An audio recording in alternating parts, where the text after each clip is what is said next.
Hello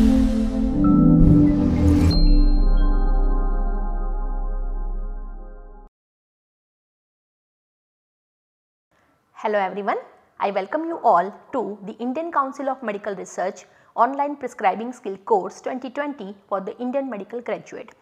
Myself Dr. Niyati Trivedi, I am Professor of Pharmacology at Medical College, Baroda. And today I am going to talk about a very important topic, that is principles of antimicrobial prescribing. These are the objectives of my presentation, and in the coming slide, with the help of a clinical case, we will try and address all these objectives which are enlisted here. Friends, as you all know, in simple terms, rational prescribing is giving the right drug to the right patient in the appropriate dose and duration at the right cost.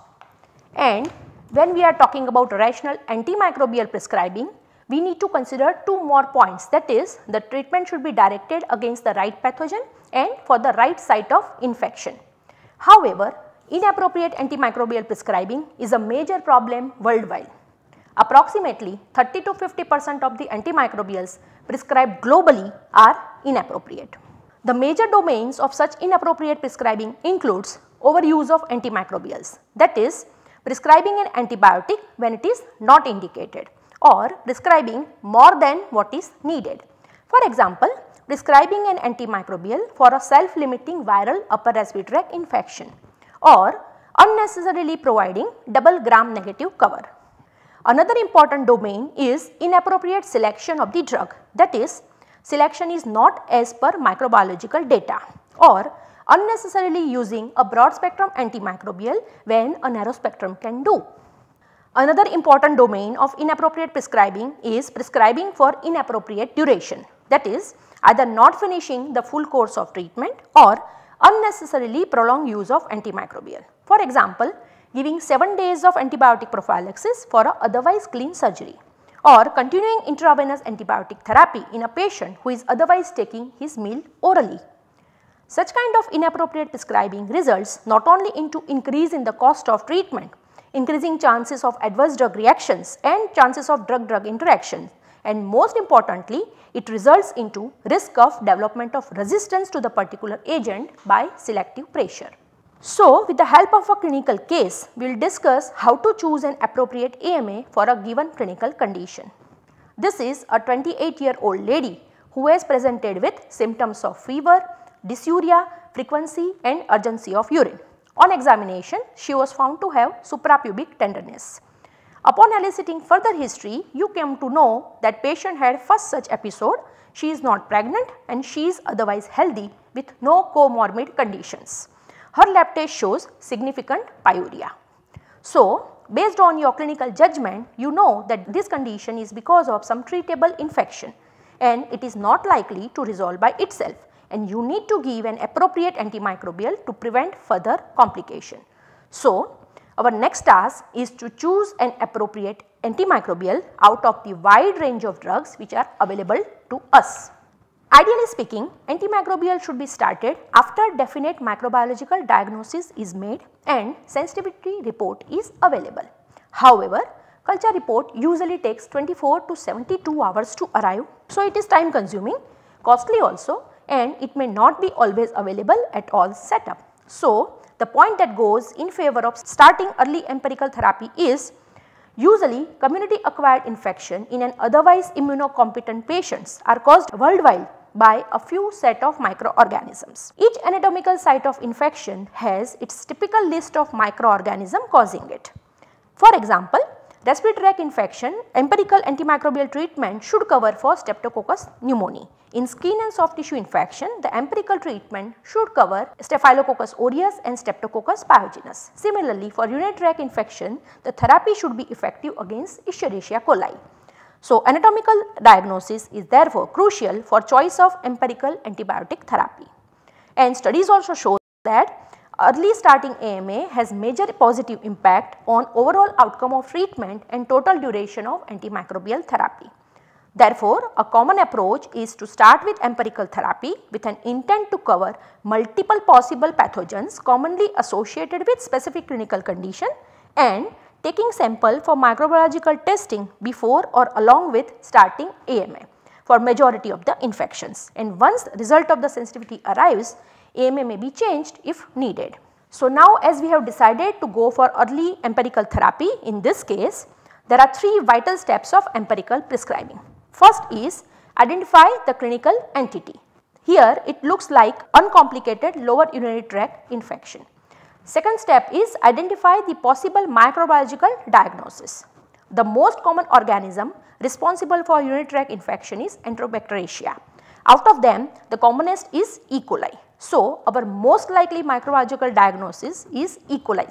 So, our next step would be to select an appropriate AMA which can be effective against E. coli.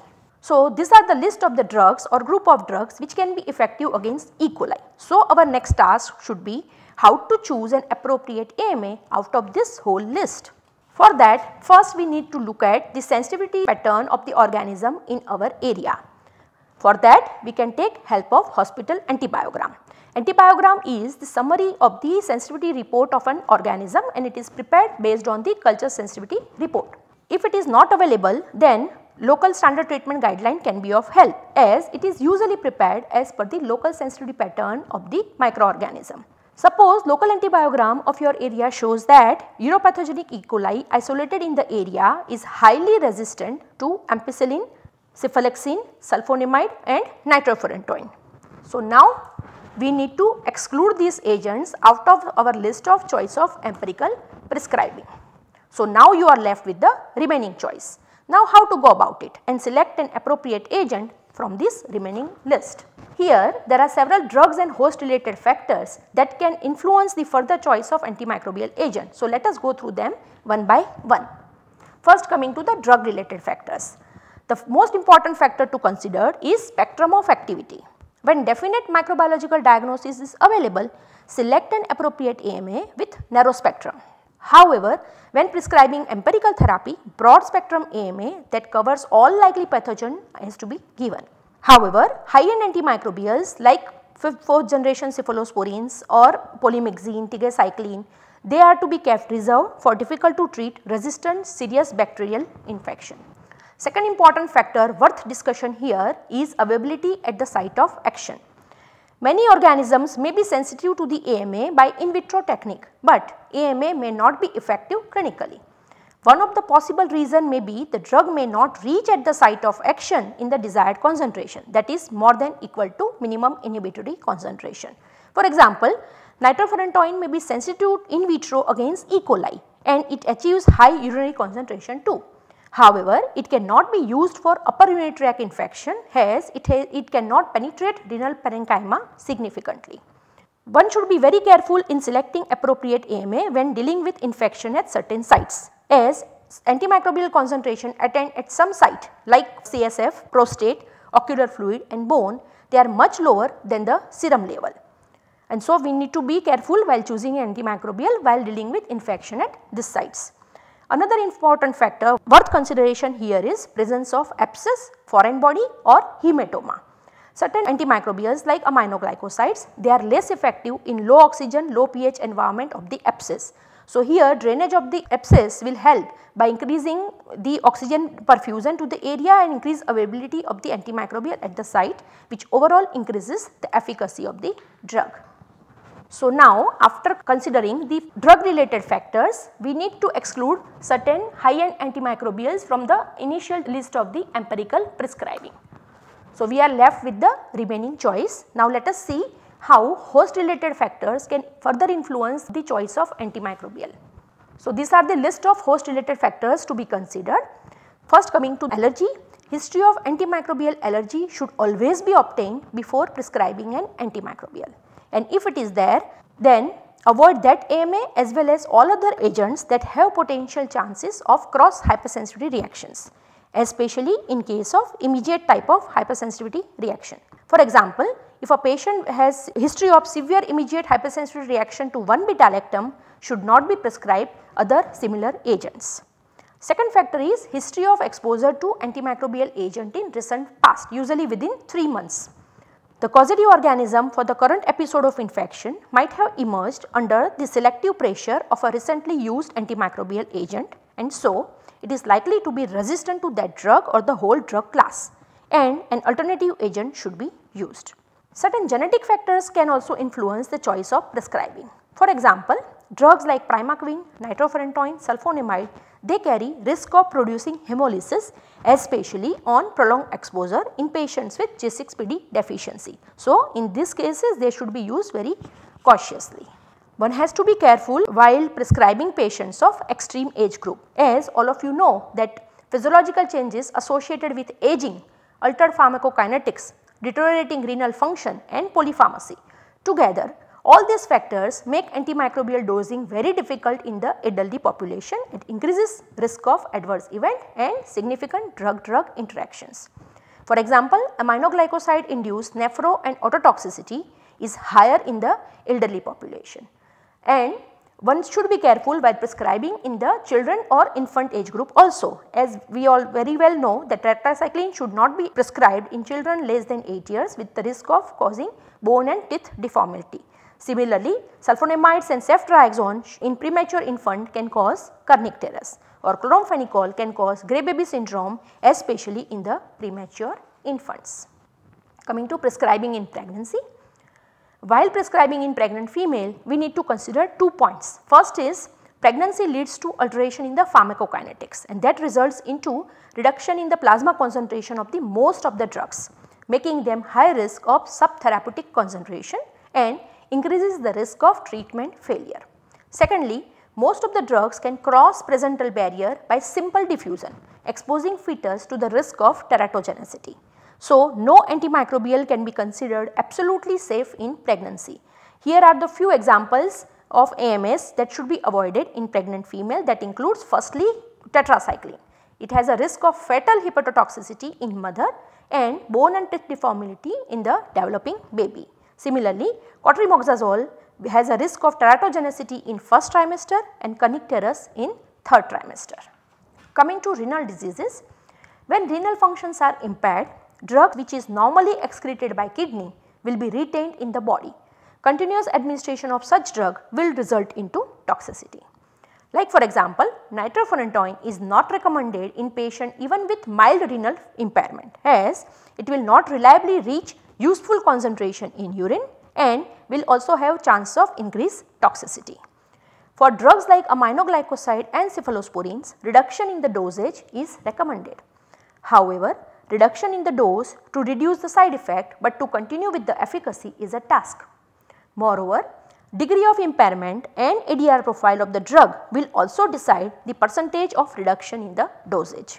For certain drugs which are exclusively metabolized in liver may not need dose reduction in patients with renal disease, like for example clindamycin, ceftriaxone or chloramphenicol.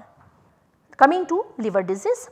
Presence of liver disease can influence antimicrobial prescribing by several ways. Firstly, there is alteration of all phases of pharmacokinetics when the patient is having liver disease. Second, for drugs which solely depends on liver for metabolism, its elimination is markedly affected.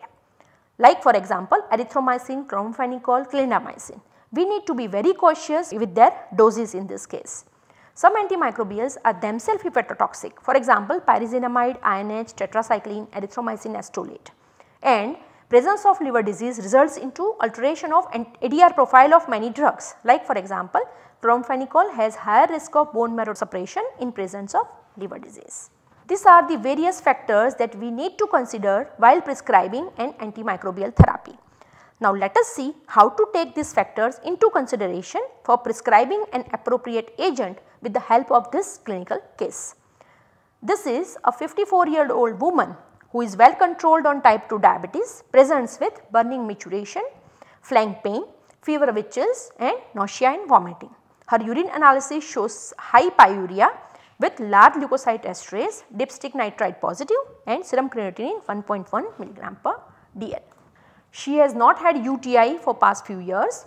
One dose of ondansetron was given to her because she was vomiting excessively. On eliciting history of allergy, it was found that she is allergic to cotrimoxazole. She developed maculopapular rash. So now we need to prescribe an appropriate antimicrobial for this patient. As discussed previously, we will start with empirical prescribing and simultaneously we will send her urine sample for microbiological analysis.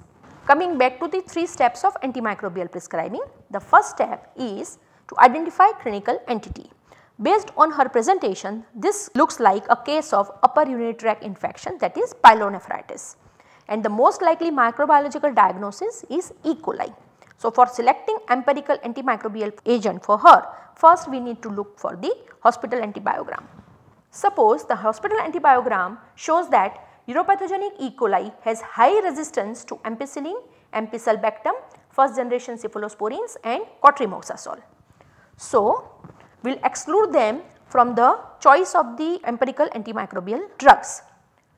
Then comes nitrofurantoin. As previously discussed, nitrofurantoin has limited renal parenchymal penetration, and so even though E. coli is sensitive to nitrofurantoin, it should not be used for pyelonephritis. Then high-end antimicrobials like Aztreonam, Carbapenem, Colistin, Tigecycline, they should be kept reserved, and so they are preferably not used as empirical therapy. So, the choice that is left to us is fluoroquinolone, third generation cephalosporins and aminoglycosides. Now, as we all know, fluoroquinolone has got excellent renal parenchymal distribution and they achieve high cure rate, and so fluoroquinolone is preferred over the rest for the initial empirical treatment for the pyelonephritis. As the patient is vomiting, initially we will start with parenteral fluoroquinolone, that is either ciprofloxacin or levofloxacin, and till nausea subsides, and then we can switch over to oral therapy. If E. coli resistance to fluoroquinolone is high, that is more than 10%, then alternatively we can start with third generation cephalosporin with or without aminoglycoside. Suppose the culture report arrives on the 3rd day which says that the causative organism is E. coli and it is sensitive to cotrimoxazole, then what should you do? Should you switch over to cotrimoxazole? Yes, for the other patients, but not for this case, because the patient has had history of cotrimoxazole hypersensitivity in the past. Suppose the report says that E. coli is sensitive to fluoroquinolone. In that case, you can continue with ciprofloxacin for the next 7 days. If it is fluoroquinolone resistant but sensitive to ceftriaxone, you can switch over to ceftriaxone with or without gentamicin. So, accordingly, depending upon the sensitivity pattern, you can select an appropriate antimicrobial for this patient. Now, coming to monitoring the therapy for response to treatment. Response to treatment can be assessed by using clinical or microbiological parameter, where clinical parameter includes improvement in the signs and symptoms, that is decrease in the fever, tachycardia, or improvement in the laboratory values like decreasing WBC count. Microbiological improvement should be closely assessed in conditions like bacteremia, because clearance of bloodstream is as important as clinical improvement in that cases. Though radiological criteria are commonly used in assessing response to infectious therapy, usually radiological improvement lags behind the clinical improvement, and so routine radiological follow-up for all patients is not always necessary. This is a summary slide of whatever we have discussed and how to choose an appropriate antimicrobial going step by step. These are the do's for prescribing and don'ts for antimicrobial prescribing. So, my take home message for you all is choose your antimicrobial agent wisely or very soon you will be left with no choice. I am thankful to the RUMC committee of our college. Thank you friends for watching this video. Please prescribe your antimicrobial wisely. I hope you all are now ready for attempting the MCQ.